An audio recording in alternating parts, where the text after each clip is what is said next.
BJP గెలవాలని నేను కోరుకుంటున్నా. ఎందుకంటే ఇది నా పార్టీకి సంబంధించింది కాదు, నా వ్యక్తిగతంగా చెప్తున్నా. ఎందుకంటే అక్కడ ఎక్కువ బంగ్లాదేశ్ వాళ్ళు అక్కడ ప్రభావం చూపేటువంటి పరిస్థితి ఉంది అనేది నా భావన. నేను ఒక హిందువుగా అక్కడ బీజేపీ గెలవాలని కోరుకుంటున్నా, బంగ్లాదేశ్ వాళ్ళ ప్రభావం తగ్గాలని కోరుకుంటున్నా.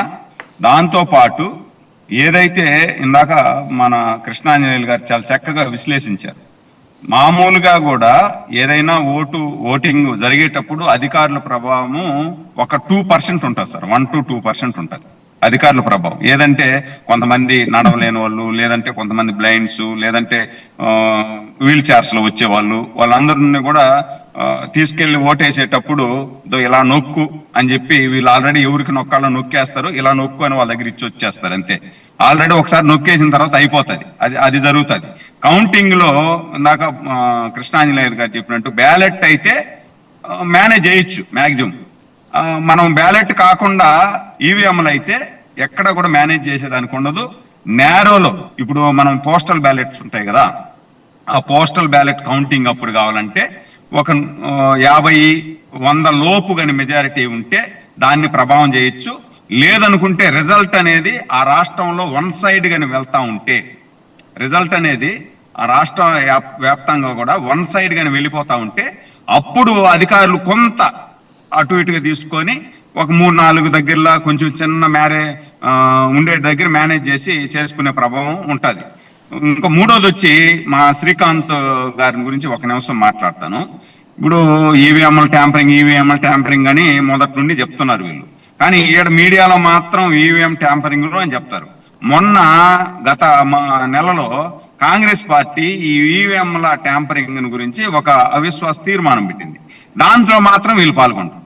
మరి ఈవీఎంల ట్యాంపరింగ్ చేసినట్ట వీళ్ళ పార్టీ లేనట్ట వీళ్ళు ఆరోపణ చేసినట్టు. నిజంగా ఈవీఎంల ట్యాంపరింగ్ చేసినారు అని వీళ్ళు ఒప్పుకుంటే అక్కడ కాంగ్రెస్ పెట్టినప్పుడు వాళ్ళకి సపోర్ట్ చేయాలి కదా, ఆడేమో సపోర్ట్ చేయరు.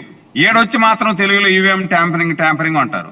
అదే మాట జగన్మోహన్ రెడ్డి గారు చెప్పాలా, ఈవీఎం ట్యాంపరింగ్ చేసినారు, మోడీ గారు ప్రధానమంత్రి అవడానికి కారణం ఈవీఎంల ట్యాంపరింగే అని చెప్పి జగన్మోహన్ రెడ్డి చెప్పాలా. జగన్మోహన్ రెడ్డి గారు ఏమో ఆ మాట చెప్పరు. మోడీ గారు ప్రధానమంత్రి అవ్వడానికి ఈవీఎంలు పనిచేసినా ఈవీఎంలు ట్యాంపరింగ్ చేసినారు అని చెప్పి జగన్మోహన్ రెడ్డి చెప్పడం, కానీ ఈడ మాత్రం చెప్తారు. అది ఎంతవరకు కరెక్ట్ అంటే వీళ్ళు మాట్లాడేది ఊసర వెళ్ళి ద్వారానే కదా, ఊసర వెళ్ళి లాగానే కదా వీళ్ళు మాట్లాడినట్టు లెక్క. ఒక మాట మాట్లాడేటప్పుడు మనము దానికి నిబద్ధత అనేది ఉండాలా, ఎక్కడ పోయినా అదే మాట మాట్లాడాలా. మీకు ఒకవేళ మోడీ గారిని చూసి భయం అనిపించింది అనుకోండి, భయం అనేటప్పుడు మీరు మాట్లాడద్దు, ఈవీఎంల గురించి మాట్లాడద్దు. నిజంగా ఇందాక కృష్ణాంజనేయులు గారు చెప్పినట్టు నిజంగా ఈవీఎంల ట్యాంపరింగ్ అని చేసి ఉంటే వాళ్ళు 400 పైసలకు ఎంపీ సీట్లు కావాలని అనుకున్నారు. మరి 400 పైన వచ్చేయాలి కదా వాళ్ళకి, ఎందుకు రాలేదు 400 పైన వాళ్ళకి? ఇప్పుడు చంద్రబాబు అన్ని చోట్ల చేయలేదేమోనండి సురేంద్ర నాయుడు గారు, ఆ 400 చోట్ల చేయలేదేమో వాళ్ళు. అదేం సార్, వాళ్ళు చేసుకోవాలనుకున్నప్పుడు వాళ్ళు ఎంత కావాలో అంత చేసుకుంటారు కదా సార్. వాడిని కొంచెం వీటికి కొంచెం అడుక్కోవాలనుకోరు కదా సార్.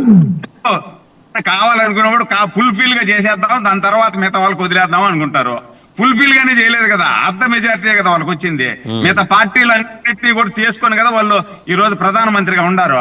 మరి ఈవీఎంలు మేనేజ్ చేసేటట్టయితే అన్ని 1 సైడ్ చేసేసుకుంటారు కదా, వాళ్ళని వీళ్ళని అడుక్కునే పని లేకుండా.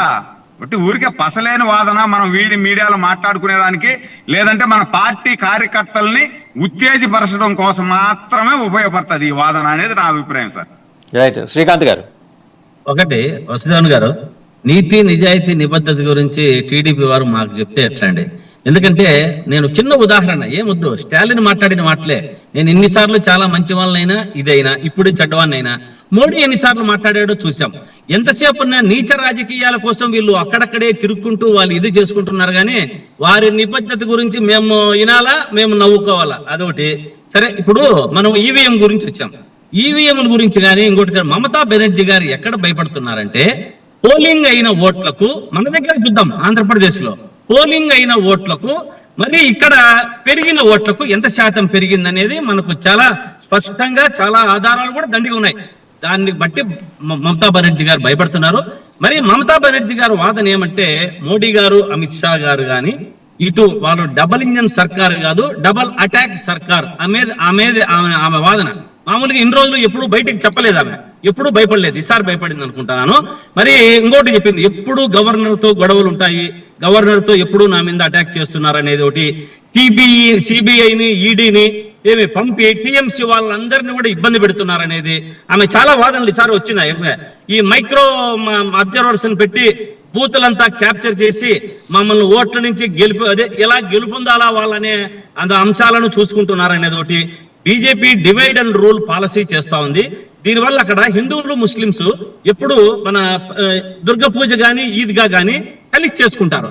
అది బీజేపీ వాళ్ళకు ఇష్టం ఉండదు అనమాట. జనరల్ గా అంటే ప్రజలంతా మామూలు బయటికి చెప్పడానికి మాత్రమే మేమంతా అందరూ హిందూ ముస్లిం బాయ్ బాయ్ అంటారు, కానీ ఆ బాయ్ బాయ్ అనేది ఉంటే వీళ్ళకి నచ్చదు. ఎందుకంటే డివైడ్ అండ్ రూల్ పాలసీలో వాళ్ళు పోతుంటారనేది ఇది.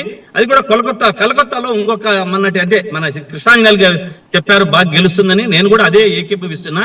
ఎందుకు ఒక స్లోగన్ చెప్పారు, కలకత్తాలో మీ అభివృద్ధి గుజరాత్ నుంచి వచ్చిన వాళ్ళకు కాదు, ఇక్కడ మన ఇంటి ఆడపడుచు బయట నుంచి వచ్చిన వాళ్లకు ఓట్లు వేద్దండి, మన ఇంటి ఆడపడుచుకు ఓటేయండి అని చూస్తారు. దీనివల్ల నాకు చూస్తే ఏది ఏమైనా సరే ఒక స్ట్రాటజీ ప్రకారము కృష్ణాంజలి చెప్పినట్లు ఒక వ్యూహం ప్రకారం పోయినా ఒక కోణంలో భయపడింది అనేది మాత్రం వాస్తవం. ఎందుకంటే ఈ 5 ఆధారాలు చూపించి గతంలో బీజేపీ చేసినటువంటి అకృత్యాలు, అరాచకాలు, వీరు చేసినటువంటి ట్యాంపరింగ్, ఎక్కడైతే పోల్ మేనేజ్మెంట్ అంటే పోలింగ్ లో ఒక పోల్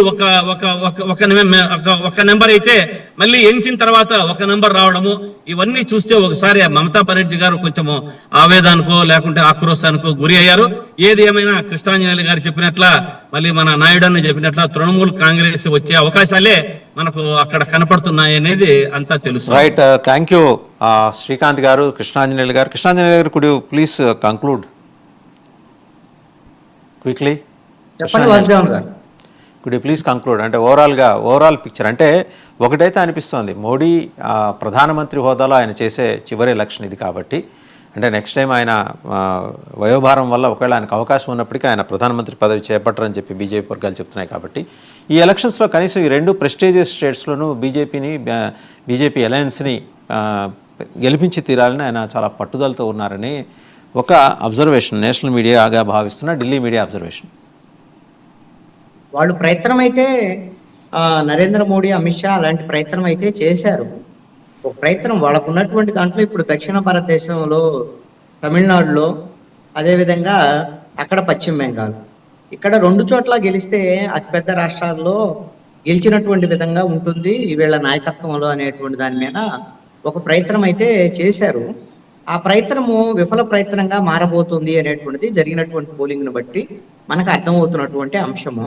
ఇప్పుడు జరిగినటువంటి 5 రాష్ట్రాలకు సంబంధించినటువంటి అంటే 4 రాష్ట్రాలు, ఒక కేంద్ర పాలిత ప్రాంతానికి సంబంధించినటువంటి ఎన్నికలకు సంబంధించినటువంటి వ్యవహారంలో 2 చోట్ల ఖచ్చితంగా అంటే 3 ఎలాగో కేరళలో బీజేపీ అవకాశం లేదు, అక్కడ యూడిఎఫ్ గెలుస్తుంది అనేటువంటిది 2% ఓట్ల డిఫరెన్స్ తో అయినా సరే యూడిఎఫ్ అక్కడ ప్రభుత్వాన్ని ఏర్పాటు చేయబోతుంది అనేటువంటిది ఒక సమాచారం. ఎల్డిఎఫ్ ఓడిపోబోతుంది అనేటువంటిది. ఇక్కడేమో డిఎంకే గెలిచేదానికి అవకాశాలు ఉన్నాయి తమిళనాడులో, అదేవిధంగా పశ్చిమ బెంగాల్లో తృణమూల్ కాంగ్రెస్ కే మెజారిటీ అవకాశాలు ఉన్నాయి గెలవటానికి కావాల్సినటువంటిది. బీజేపీ గట్టి ప్రయత్నం అయితే చేసింది, దగ్గర దాకా వచ్చేదానికి అవకాశాలు కూడా ఉండొచ్చు. అక్కడ కమ్యూనిస్టులు కాంగ్రెస్ పరిస్థితి అయితే మాత్రము ఏమీ పుంజుకున్నటువంటి పరిస్థితి అయితే లేదు.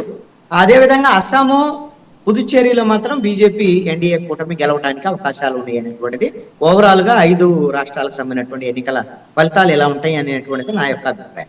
Thank you very much Krishnanjali గారు, శ్రీకాంత్ గారు, అలాగే సురేంద్రనాయుడు గారు, అందరికీ ధన్యవాదాలు. సో చూసాం కదా, మొత్తానికి ఏంటంటే విజయ్ దళపతి దూకుడు ప్రదర్శిస్తున్నాడు. 121 నియోజకవర్గాల్లో గెలుస్తాడు, గవర్నమెంట్ ఫామ్ చేయబోతాడు. 40% ఆఫ్ ఓట్స్ అయితే 41% ఉంటుంది. ఒక పక్క మమతా బెనర్జీ ఆవిడ చేసే హంగామా, వీటన్నిటి మీద మాట్లాడుకున్నాం. ఎనీహో రేపు ఈ పార్టీకి క్లియర్ పిక్చర్ వచ్చేస్తుంది, 3 అంతుల పిక్చర్ వచ్చేస్తుంది. అప్పటిదాకా వేచి చూద్దాం. Thank you very much for watching big debate.